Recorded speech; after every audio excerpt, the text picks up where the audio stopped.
Hey kids, join the club. Get the all-new CCXCC t-shirt made with 100% mutant power. Be like these cool kids.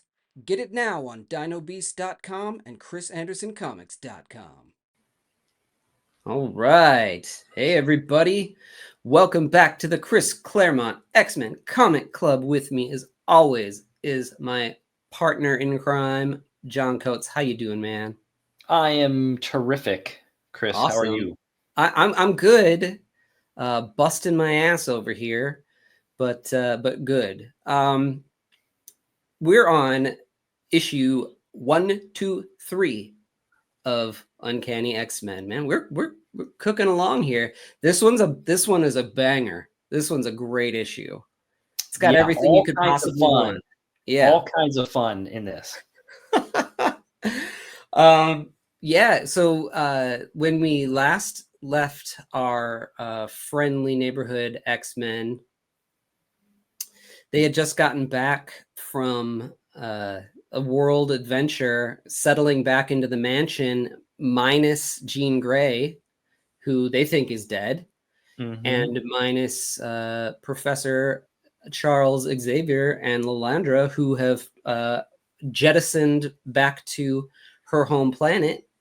And they are, the last issue was all about kind of, well, no, it wasn't all about. It was Colossus was training and feeling bad, and Storm went to go find her home, and Wolverine saw Miracle in New York, and a bunch of stuff was happening. But at the very end, we found out that Black Tom and Juggernaut have hired Arcade to come and hunt down the X-Men, and that is where this issue finds us. Plus, as you can see from the cover, we get a visit from our friendly neighborhood Spider-Man, who has a cocked eye in this cover, which is pretty awesome. Right there. It's like he's winking at us. I feel like they didn't really do the like Spider-Man eye expressions before this time, right? Yeah, I would say you're probably right, but I want to also say Steve Ditko might have done some. Did he? Yeah. In his early stuff, just some just a panel here or there where he would maybe change it. But he also did the whites really small. Yeah, he did. Which looks awesome. Yes. Yeah. Cool. But good thing to note on here, it's a Terry Austin cover. Terry Austin solo. Really? Yeah. Well, that's cool. That's actually really interesting because he does that kind of burn eyebrow, heavy, thick line over the eyes like they're in shadow thing. Yeah, like Arcade's face. Like you could convince me maybe Byrne drew that. Yeah, exactly. Wow, that's really cool. And that also kind of gives some insight into last issue where it was Byrne layouts and Austin finishes, because you could see the tech is familiar to the duo, the eyes. You know, it makes me really wonder even more how much the job last week was delineated, you know? Yeah, definitely. Super cool X-Men like trapped in a pinball game. Yeah. With Arcade's Murder World. Heck so yeah. Let's get into it. Issue 123. This is 1979, correct? Yes, sir. July of 79. Okay, so I don't think Pac-Man Fever has hit everybody yet, right? No, probably not. This is probably pre that kind of arcade. Right. So but pinball is huge. So the pinball arcades are the huge thing at this time. And yeah, like the video games, Pong was probably, you know, a home console that you could get. Maybe there was like Pong or some simplistic thing, video arcade games. But yeah, mostly I think at this point in time, everything was sort of like pinball was huge. Yeah. And pinball is great. Like I go to barcades now, and you know it's fun to play the pinball games and stuff. I worked at a comic book store for a while that had a Simpsons pinball in the shop. Totally awesome. Yeah, pinball's having another surge these days. That's for sure. Mm-hmm. So here we go. Look at this nice Spider-Man splash here. Yeah. Claremont, Byrne, Austin production. Orzechowski on letters. Glynis Ween colors. Roger Stern editor, and Jim Shooter is the big editor-in-chief. Cool. Mm-hmm. And yeah, interesting here. Starting off with Spider-Man swinging around the city. Yep. Pretty good looking Spider-Man too. Yeah, it's great. You got this like Dutch angle on the shot, and yeah, he's a beefy, muscly Spider-Man. Yeah, it's sort of the Ramita style. Yeah, Spider-Man. Like I prefer my Spider-Man skinny, but this is okay. Yeah, Ramita style. So Ramita's probably still the art director at Marvel at this time. So you had to go off of his designs. Yeah. And Spider-Man is so he's like on his way to a date. Right. But it's not with MJ, it's with Sissy Ironwood. Yeah. So I'm not sure what's going on in Spider-Man comics at this point in time, but he's definitely a single fella not dating Mary Jane. Yeah, he's a swinging gent. Yeah, but then of course, since it, as the case with Spider-Man, he's super broke, and he's worried about he paid his taxes, so now the only thing he can afford is a Big Mac and French fries. Yeah, I thought that was pretty funny. At this point in time, we've seen it in a few other episodes, issues, and episodes that they didn't really shy away from trademarked words and things. Star Wars is mentioned a lot, and now Big Mac. I think you did. If you did that now, you'd have Disney and McDonald's coming at you. But so this is 1979. So imagine how cheap a Big Mac was in 79, and that tells you how poor Spider-Man is. Yeah, it's probably like a quarter, Yeah. So here he goes. He's swinging around town and notices a couple of people he recognizes down here. So Colleen Wing and Scott Summers, a.k.a. Cyclops, are check out his backpack on a date. Yeah, web backpack. Yeah. Okay. And interesting, Spider-Man here, he knows that Scott Summers is Cyclops. Yeah. Scott never really hides his identity. He just is either in uniform or not, right? Yeah, and if you're paying attention, if you're in this world and you're paying attention, you're one of these other super folks, the red glasses just are a dead giveaway. Totally. That he's, it's not in the evening. He's still wearing these red glasses. Yeah. You put two together, and be like, okay, I know who this guy is. And so he's on a date. Cyclops is on a date with Colleen. And again, he's mentioning that he is trying to get a hold of Jean's parents, but he can't get a hold of them. So that's his connection where maybe he would find out that she's still alive, but he still hasn't figured it out. Right. And Spider-Man just drops in here and says hello, which is super cool when he's upside down like this all the time. And he references, or Cyclops references, I haven't seen, Spider-Man since our adventure with the Lords of Light, which was our team up annual that we looked at. Yes. Yeah. So pretty cool there. And then these are so great. Just Spider-Man hanging. Yeah. And look at all the people in the background just watching them. You know that those are people from the bullpen. It's I feel like Byrne draws himself or Claremont or Cockrum even, into the background sometimes. Yeah, and this could be one of them right here. I feel like it is, yeah. Middle panel, because you got your blonde guy, bearded Yep. blonde guy. So that could be Byrne. It could be Claremont. It could be Cockrum. Find out who had the blonde glassed lady friend, and you'll know. Yeah, exactly. So he says hello. Spidey says hello, and then he's out of here, and he swings away. And underneath him comes in this weird garbage truck. Yeah, that's a great panel, by the way. Oh yeah, swinging over the truck. Yeah.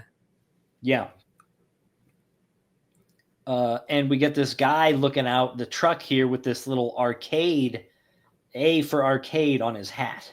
Yep. This Stanley looking mother scuffer. Yeah, maybe that's who he's supposed to be. Maybe. Look at that little tiny Spider-Man in the back. I love it. Yeah, in the mirror. Yeah. It's really hard to draw tiny things like that. It's not an easy thing to get the proportions right when you go small like that. It's when you're drawing all the time and working on this stuff. Like, I don't know. Some people are better at it than others. I know a lot of people practice drawing tiny little people. I don't, and I probably should. And when I have to go small, I cringe because I'm like, oh, am I going to get it this time? But, these guys are, amongst the best. Yes, sir. And our little garbage truck here kind of sneaks up on Cyclops and Colleen, and we get this little schlaflang. Yeah. And it just kind of pops forward and grabs them. And in the background here, you see this silhouette. That's Doctor Strange's house. Oh, yeah. Check that out. You see the little window right there? Yeah. Mm-hmm. Nice little drop in. They get basically kidnapped. And Spider-Man, he recognizes the sound that the truck makes. That's funny. He even says it. Yeah, he's like, Slaflang? Yeah. Where have I heard that before? Arcade! So weird. Yeah. And so here comes Spidey just running down the side of this wall. Like, that's a really cool image. Yeah. Mm-hmm. And he kind of lets us know that in Marvel Team Up 65... Arcade shows up and captures Spider-Man and Captain Britain. Yes. And that's the first Arcade issue. Okay. Is 65, and that's also a Claremont written issue. Right. And so Captain Britain predates that though, right? Yes. He does predate that issue. Okay. Is Captain Britain a Claremont character? Yeah, it's Claremont, and I want to say Herb Trimp. Okay. And at this time, it's still the original Captain Britain costume where it's got like the yellow lion. Oh, right. And his mask. I think you can see his hair out the top of his sort of mask, and stuff like that. Right. Yeah.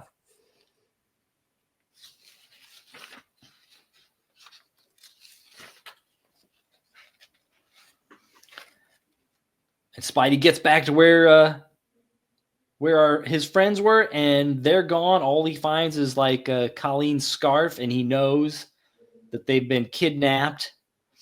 And he's like, Arcade could be after the X-Men, Iron Fist, any number of people. I better start making phone calls and warning people. Oh my goodness. And now we're going to jump to the Lincoln Center. Yeah, I love this little bit of history. I had no idea. I like this whole opening where like everybody's sort of like out having personal lives. Yeah. And doing stuff, And so here we get another sort of double date going on with Nightcrawler, Nightcrawler and Colossus with Amanda, which would be Amanda Sefton, and then this Betsy. Now, are these the girls that they ran into at the very beginning on the pier? Yeah, these are the ones where like they ran into when they were in that Christmas, right? When they're on the Christmas episode where the Sentinels came. They're not also the pilots, are they? No, they're not also. Oh, okay. Yeah. Yeah. But there's that one issue where Amanda is like calls up Nightcrawler on the phone and basically asks him out. And then Nightcrawler goes to like try and convince Colossus to go on the double date, and Colossus is all like mopey and doesn't really feel like it. Right. And then but then they get sucked into an adventure anyways. Okay. But now it's like, oh, now they're finally getting to go on their date. But we have this lady, Miss Locke, here, so the professor is so rich that he has a private box at the Met Opera House. And this Miss Locke is like, oh, we're doing work on it. It's getting refurbished, so you should come through this door instead. And they're just like, oh, okay. And then it just traps them in this like metal cell, and they get gassed. Oh, man. And then Miss Locke here then takes away where it said private booth over this little. It was like a fire door. Yeah, and I like how she calls herself the Dragon Lady, and she has a little bit of that look. So that's like an old Terry and the Pirates, Milton Caniff reference there. There you go. Yep. Yeah. And she calls Arcade the Pinball Wizard. Yeah, like that's their code names while they're out doing missions. Dragon Lady, the Pinball Wizard, which is pretty awesome. And then here we get the little helicopter just taking away the little metal cell, just sort of, however it was attached to the building, like they got it. And now we jump to Wolverine, and he actually got to see Mariko, and like he went on a date with Mariko. Right. Yeah. Last episode they wouldn't let him in the embassy. Yeah, he couldn't even see her, and now he did, and he is just head over heels. Yeah, he is. Wolverine falls hard. Yeah, man. He says, the more I see Mariko, the more I want to see her. She's like no woman I've ever known. Cripes, she reaches parts of my skull I never knew existed. So he's in love, and so his guard is totally down. And then here we got our Stanley Arcade Man out here asking for a light. And Wolverine's still just thinking about Mariko and thinking how she's so different than Jean Grey or this other lady, Cracklin' Rosa, someone from his past. Wasn't Cracklin' Rosa the bar owner? Well, maybe in one of the backups. Yeah. She wasn't necessarily like a love interest.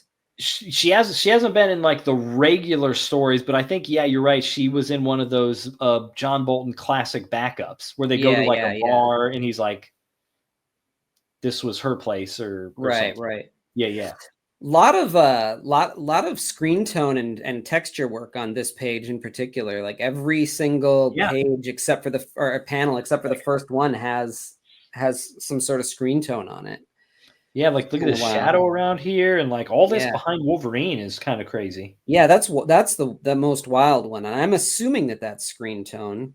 It looks pretty even for a texture, but like the building and the outline of the silhouette of the garbage truck and everything is this weird screen tone. It's kind of wild.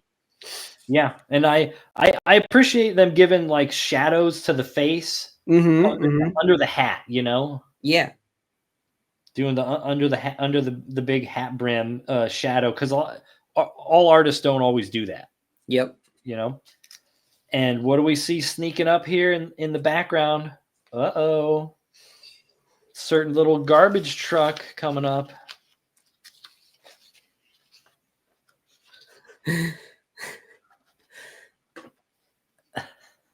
And we're just going to skip the part because we know he gets picked up by the garbage truck, so they don't show it to us. Yeah.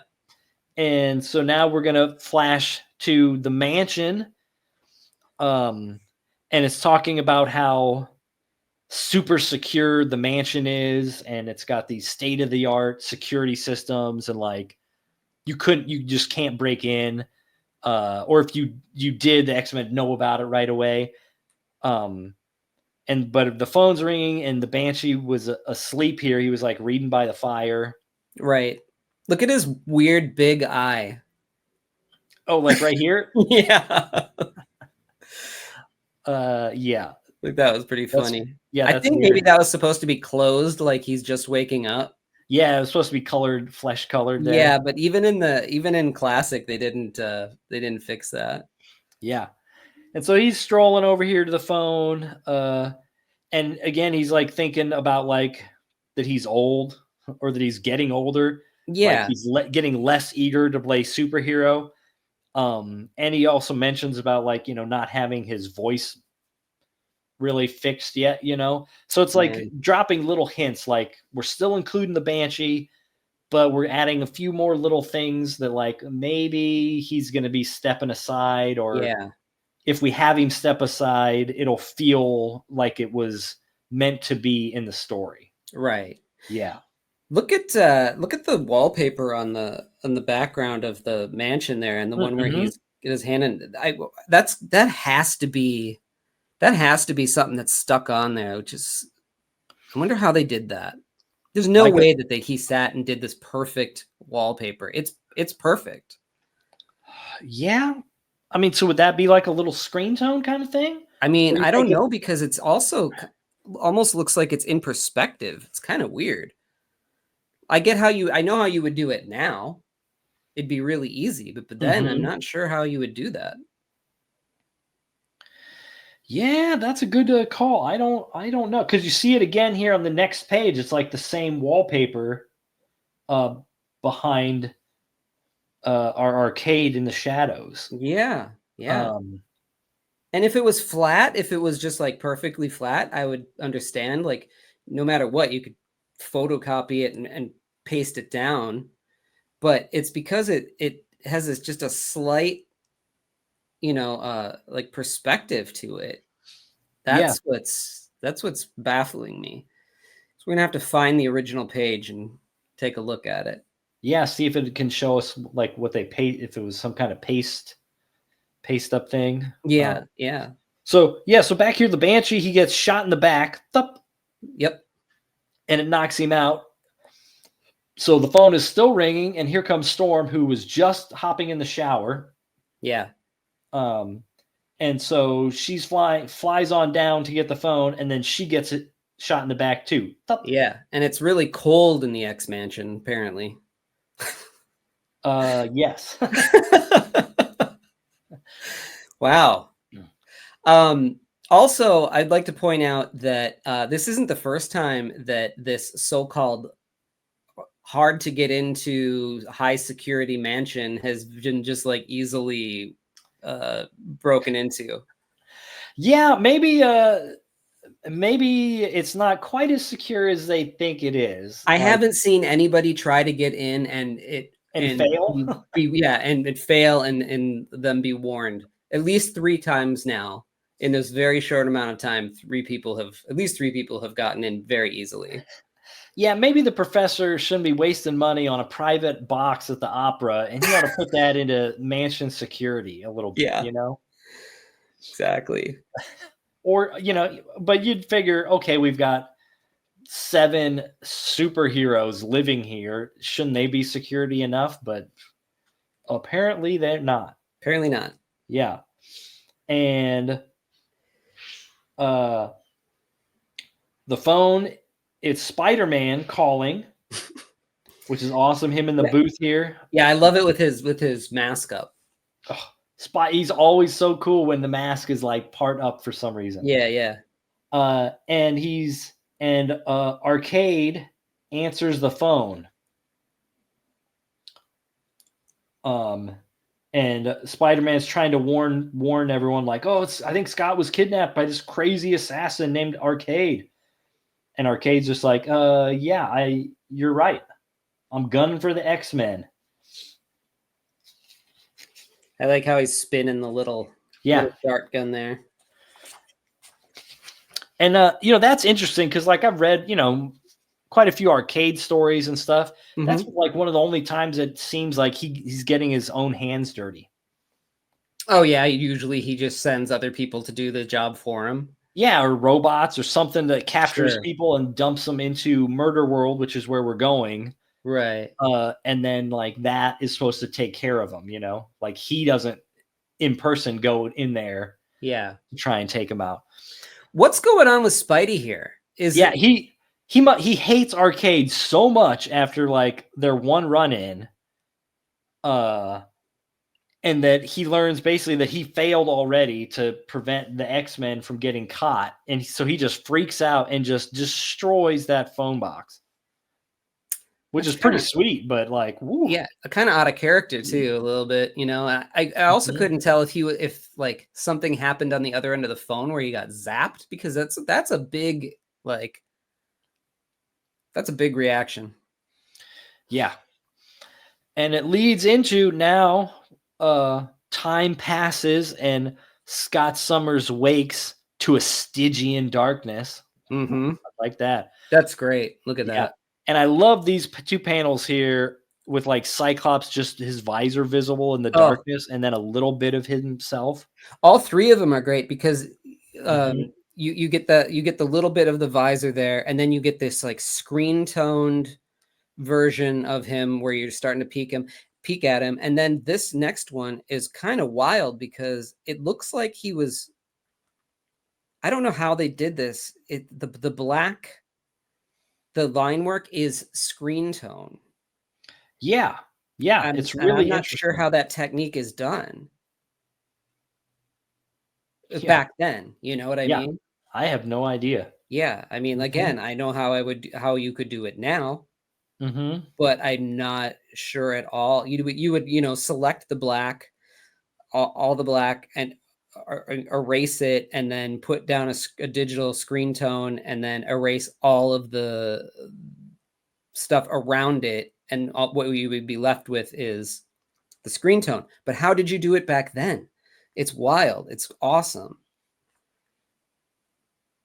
Yeah, I wonder how long it took to do that one panel. Yeah, and then the Whatever only method thing they that would has have to use. the solid line is his fingers against, because he's inside of this ball, right? Yep. And then so that's why they did the screen tones, because it's sort of a little bit opaque, and then you see like the where his fingers make contact with the ball, Mhm. the circles of that are actually like solid ink lines. Really, really great panel. Yeah, there's like a lot of work, technical work that did in just this one panel on this page here, Yeah. just to sell this visual idea that he's in this bubble with his hand pressed against it. Yeah, they're not screwing around, that's for Yeah. sure.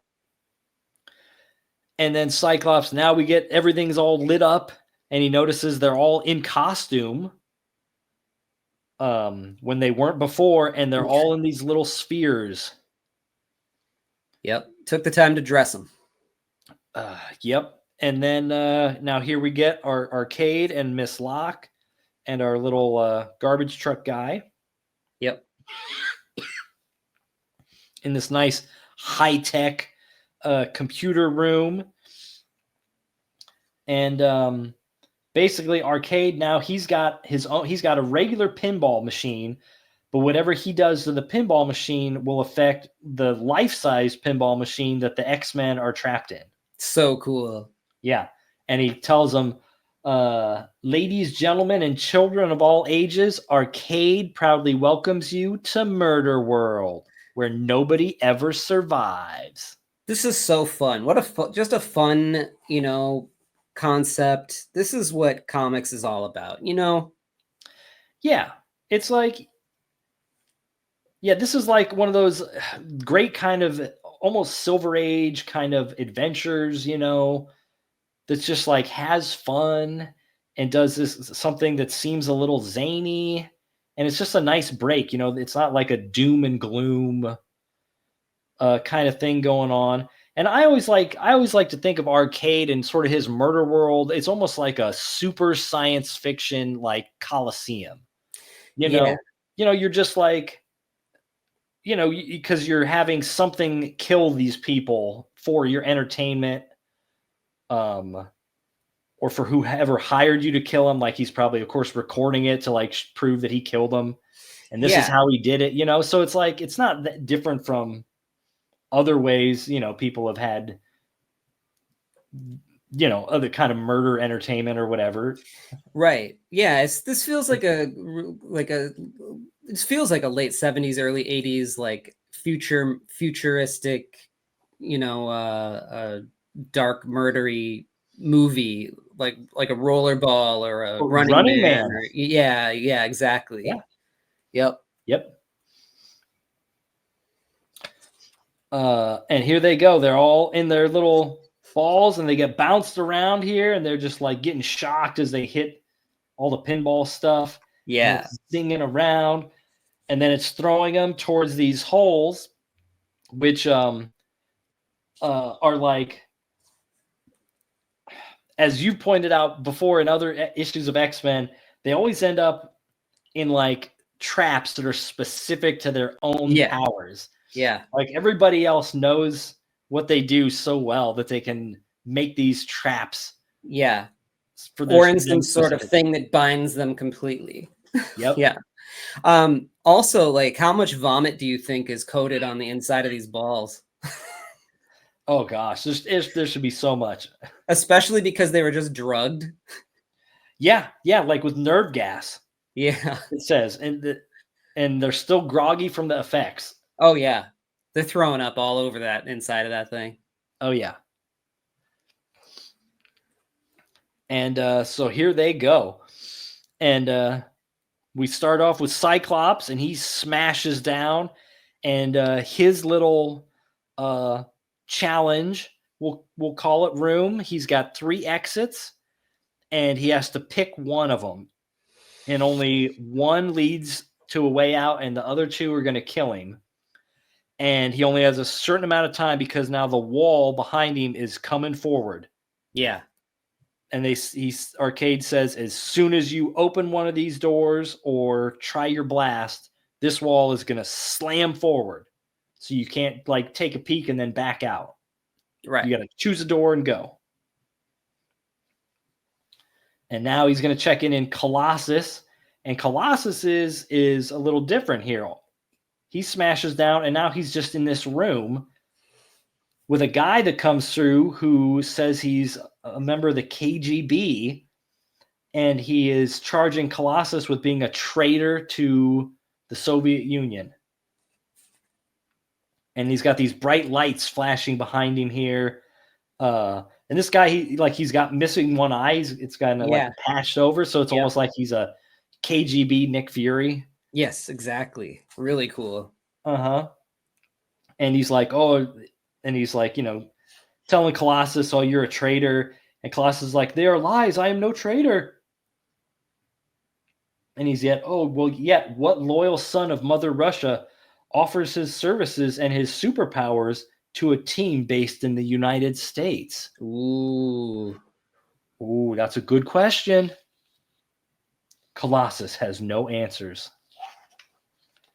Guilty.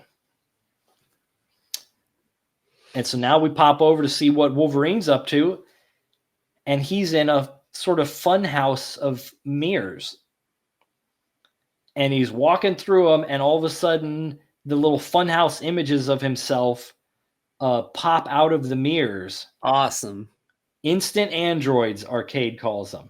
Could you imagine how weird these like androids look? They're so cool, like the way they're like stretched and elongated and stuff. They gotta look so. If you were filming this, you know, it would be like such a creep-tastic moment. Mm-hmm. Yeah, totally wild like that. Yeah, that's just awesome. And I love Arcade right here. He's just like, he's having a blast. Oh yeah, he's just laughing it up. So now he's going to switch over and see how Nightcrawler's doing. The pet demon, he calls him. Yeah. And here he is in the darkness. So all you see is his eyes, and now he turns on the light. That pet demon comment made me like drift off and think about how fun a book would be to like do a Nightcrawler story where you find out that he is like a mutant demon, like an actual demon, but like a mutant also. You know, and like Mephisto is, you know, like you could have a lot of fun with that, like Nightcrawler in Hell. Yeah, like Hellboy kind of a thing. Yeah. Yeah. And we keep zooming back, and Nightcrawler, he's in this little bowl-shaped thing with all these like bumper cars, but they're bumper cars with razor blades. Yeah, they don't call them bumper cars blades in here. Oh, Dodgems. Yeah, Carnival Dodgems. I wonder if that's because of. I wonder if they were called Dodgems at like a bunch of carnivals or something back in the 70s. I wonder if that's a Brit thing. Oh, I feel like that's a Brit thing. Right. Yeah. It's like, where it's like just a bit off. Yeah. It's like, because we know that both Byrne and Claremont, were born in England. Right. So. Yeah. Like you don't eat chips, you eat crisps. Right. Because chips are French fries. Right. Yeah. I lived there for like a couple years. It was fun to try to get everything straight. Almost got hit crossing the road many times from looking the wrong way. That is a problem. Yes, it is. And Nightcrawler here, he teleports so he can stick on the ceiling because if we remember, he's basically Spider-Man. Yeah. But then the Dodgem just drives up the wall and it's upside down and it gets him. Look at that. Just blam. Yeah, he's lucky he didn't get sawed in half there. So now we go to check in on Banshee. Man, it's rough for Banshee. Now, Banshee, remember, doesn't have any powers right now. Yeah, no sonic scream. And he's got these like little fighter jets coming at him, dropping bombs and shooting at him. Nazi fire jets. Yeah. And so he's just kind of dodging around, running for his life with no way to sort of attack back. Yeah, there's no way for him to get out. Yeah, but looking sharp, though. Oh, yeah, man. In that costume. Heck yeah. And now Arcade's like, we'll come back to Banshee in a little bit. Assuming, of course, that he's still alive. I got one more fish to fry. And here we see what's up with Storm. And he's kind of like, he's trying to taunt her. He's like, what's the matter, sweet? Have we frightened you? A touch of claustrophobia, perhaps? But she doesn't really look frightened. Yeah, she's been getting better about that claustrophobia. Yeah, she's tough.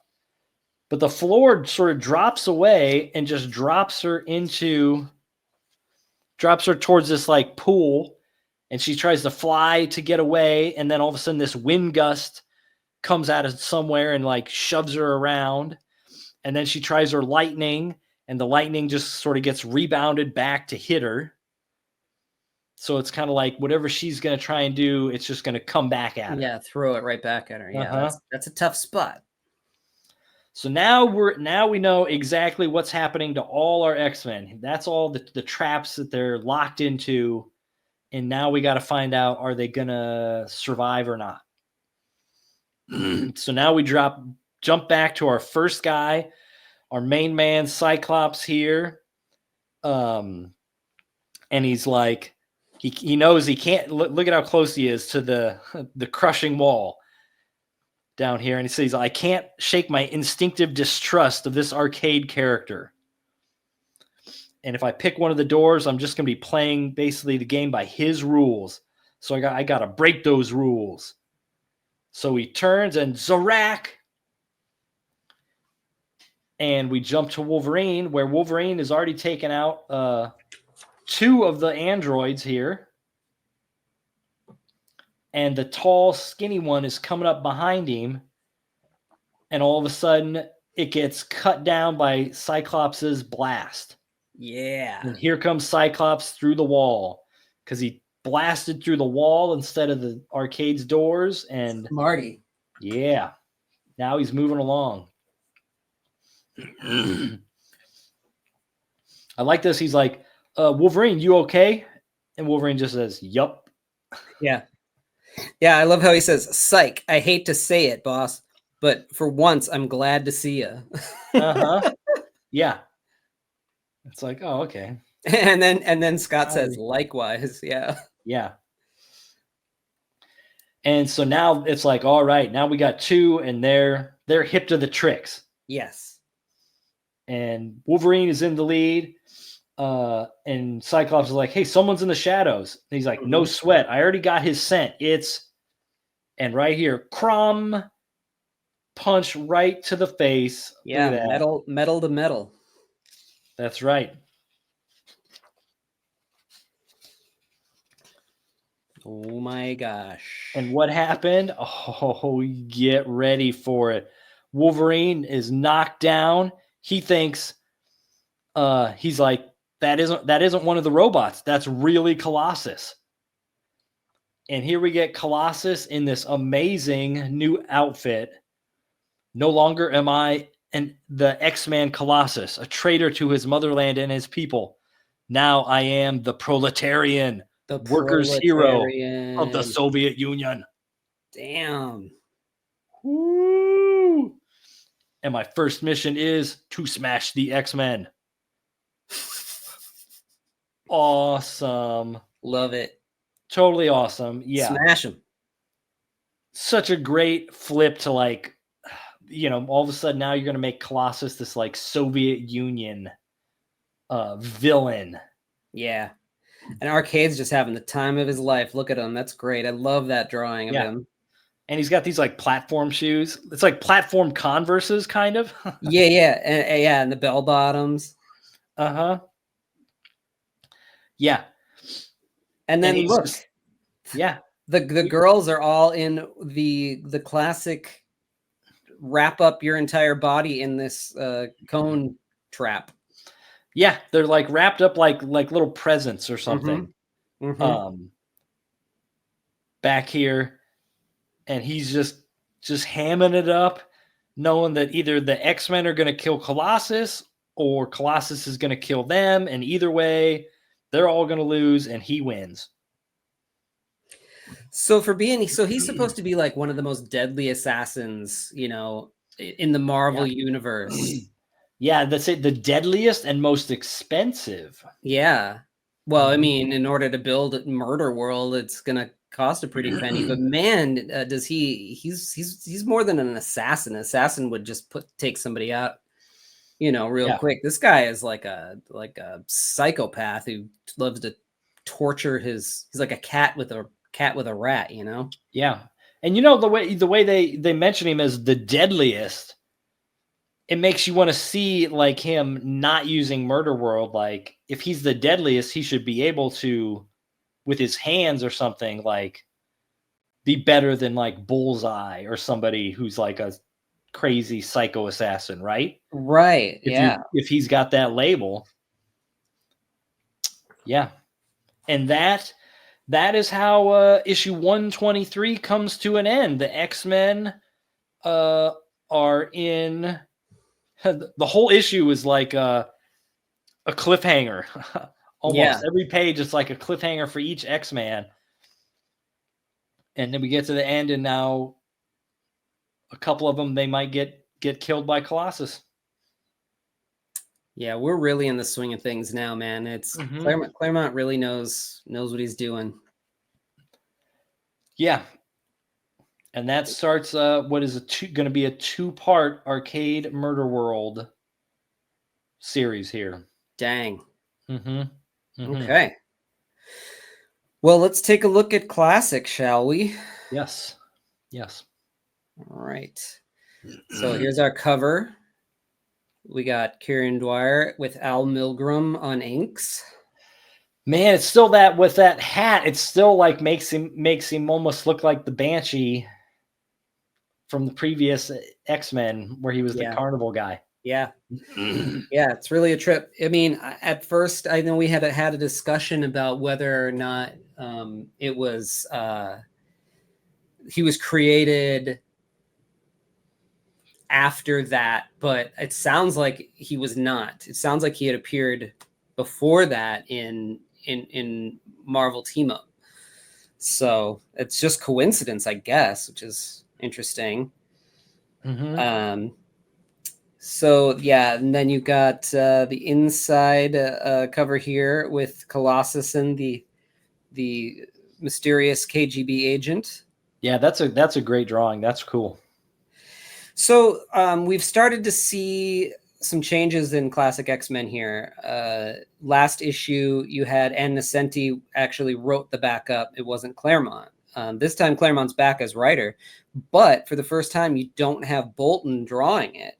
It's June Brigman with Roy Richardson inking it. Oh, that's interesting. Yes. So here's our backup. And also there's no extra pages in the stories anymore. Oh, okay. So they didn't have anything to sort of try and retcon or explain here. Yeah, no more retcons. I think they're expanding the end issues, and I know at some point here, in these classics, it's just going to be straight issues, nothing changed. Yeah. So this story is Motherland, and it's interesting because it sort of parallels what was going on with Colossus in Murderland. And it's hard to tell if, it's interesting. It's interesting. So what happens here is we get Storm dropping Peter here in Russia, and they talk about how they were so small, such a small blip, they were able to avoid detection from radar. They're just too small, Mm-hmm. And so he's like, she's like, I can drop you off at your home to see your parents and your sister. And he's like, no, it's all good. Don't worry. Like, I'll walk in. Thank you so much. And I'll let you know, I'll send you a signal. They've got some sort of device where he can transmit, come and get me. But she says, he can tell that she knows that signal may never come. So she gives him a smooch on the cheek, and flies off, which is kind of interesting because it kind of, goes back to their, possible romance that was budding in the very beginning of everything. Yeah. And the art style is interesting. She has a different style than you see in most comics, period. This feels more like a romance artist. Maybe I'm just projecting that, but it's interesting. So here he comes to his village, which looks like it's from the 1800s. And runs into his sister, Ilyana. Oh, Ilyana appearance. Which is funny because they both call each other by their last names or middle names or something. Anyway, and his parents come out, and he starts telling them all, a little bit about his adventures and showing them these drawings of all of his friends. He likes to draw, his adventures, and his dad's talking about, wow, these adventures that sound, fantastic beyond belief. And he's like, oh, my dad doesn't, believe me. Maybe it was a mistake to show them. And he's like, he talks about how he wants to go and see, a good friend of his. So now that he's home too, and they're like, oh my, Ilyana, go and bring him to his friend. And it's a grave. Ooh. So the time that this is being written, I think Russia is at war in Afghanistan. Right. And it becomes this whole thing here where this tanker. They have this tender moment where she talks about how she's always going to take care of him, won't let it. He doesn't have to be afraid. She won't let anything bad happen to him. It's like she's the big sister almost, and like protector of That's great. That's a great little dynamic. Yeah. I love that. And then this tanker, this truck is full of propane in it, and it falls over and it lights on fire, and he jumps into action and gets it and moves it and makes sure that it doesn't explode, and everybody's cheering him and hooray for him, and they pour some water on him because he's hot. And everybody's congratulating him on it. And then all of a sudden someone yells at him, and it's an old friend who comes up and calls him a traitor, missing an arm and a leg, wearing a military uniform. And he's like, everybody get away. And they're like, hey, calm down. And he's like, no. And he falls over, and he goes to pick him up, and he's like, no, I can take care of myself. And he's like, you're a traitor. You ran away, and you didn't get any news about the war in Afghanistan when you were in America, and we could have hid behind you, and we've got a special guest. We could have hid behind you, and you could have saved us all, but instead, half of us are dead, and I lost my legs, blah blah blah.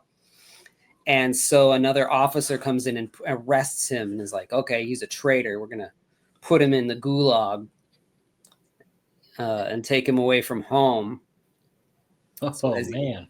Yeah, it's not good times. He shouldn't have come home.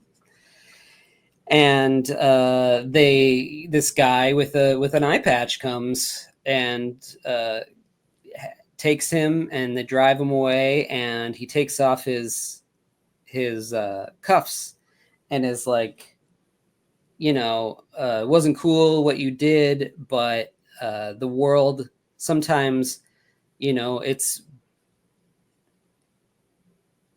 there's an international treaty where countries can't use people with superpowers in war.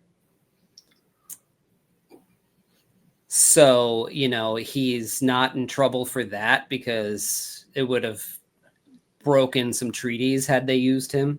Mm-hmm.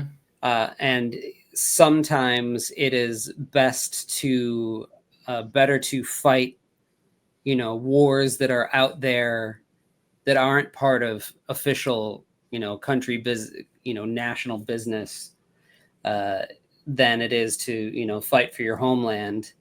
It's like, here's the deal. Your parents are going to think that you're a traitor, and everybody's going to think you're a traitor and that you're at the gulag, but I'm letting you go.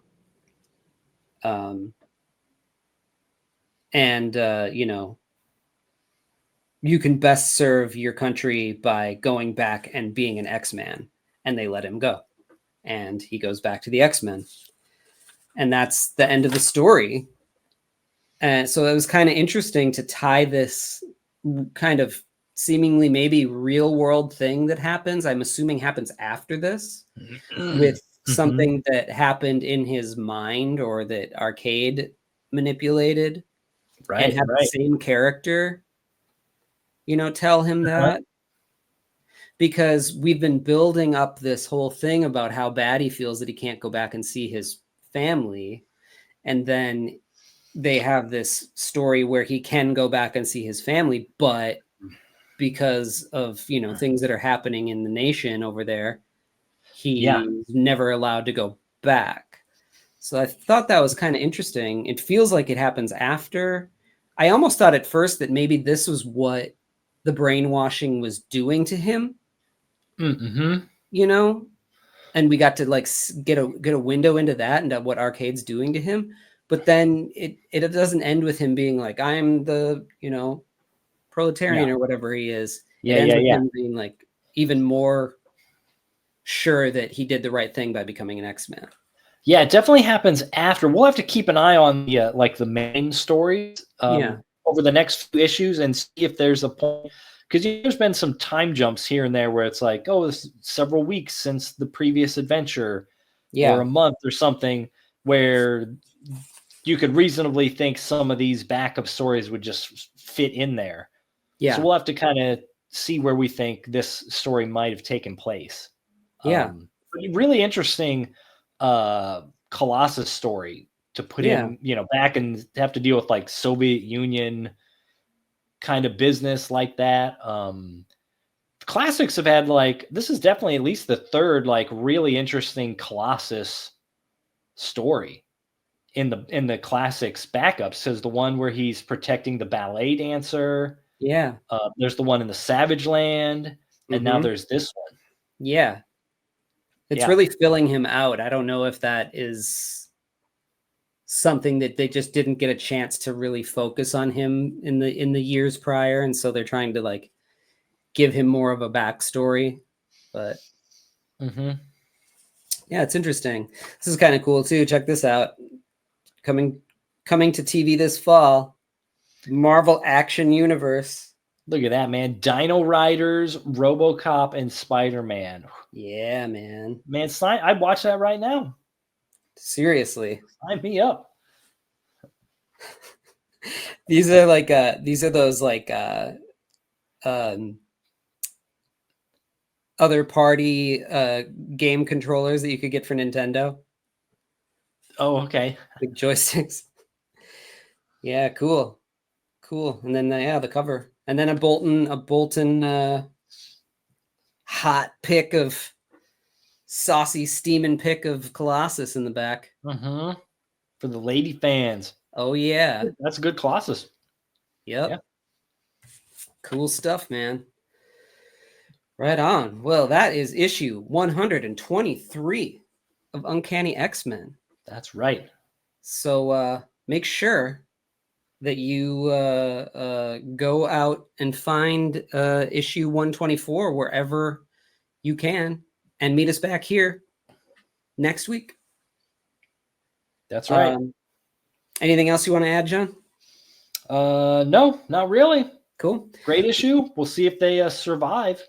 Yeah, I mean, they probably won't. This is probably the end of the X-Men, so most likely this is the end of the show again. A lot of ends of the show coming up. All right, well, everybody, do your thing. Check out our websites.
Check out DinoBeast.com for all things John Coates like Dino Beast, Ninja 4, M.L.F, Berserker, and more.